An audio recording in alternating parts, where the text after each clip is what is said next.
sa adlaw-adlaw natong pakig-away kang Satanas. Kay Efeso Kapitulo 6, adlaw-adlaw kita nakigubat kita kang Satanas. Pero kung ikaw may nampuog ka, may gahom ka sa pag-apo, permanente ka gana, pirmi si Satanas ni. Kung unay gusto sa Ginoo sa atong kinabuhi igsoon, nga ini kalibutan na, samtang magkapaabot kita sa paglalim, gana ka pirmi matag adlaw natong pagkinabuhi. Busa, kung gusto kita gana, victorious Christian, kailangan sa ligi ang gawin mo sa pag-ampo, ayaw pagpalta, pag-attend ng prayer meeting.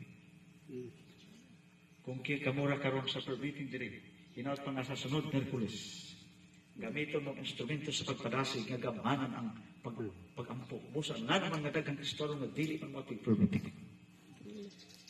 Tungod kay wala sila kasabot nga pag-ampo, gamanan, tanan nimong problema, mga negosyo, kung gusto ka nga pagpanalanginan sa Ginoo, igsuon, wa na laing panalangin nga maghatod ka nimo, tuuhi ang gahom, di sa pagkakataon. Kung mampo ka sa Ginoo kasing-kasing, kung kinasing-kasing ka na, makiilan nimo, nining kapunon, hangtod sa katapusan sa atong kinabuhi, ang gahom sa pagkakataon. Gamhanan ang pag-ampo. Powerful Christian, yung Christian na palaging dumadalangin sa Panginoon. Manalangin tayo. Almighty God, maraming salamat po Panginoon sa atong ito sa aming meditation, na aming napakinggan. I-bless mo po ito, Lord God, na ang bawat isa nakikinig nito ay mabigyan po sila, Panginoon, ng pag-asa na hindi pa huli ang lahat na kami po maging tapat sa gawaing pananalangin, Panginoon.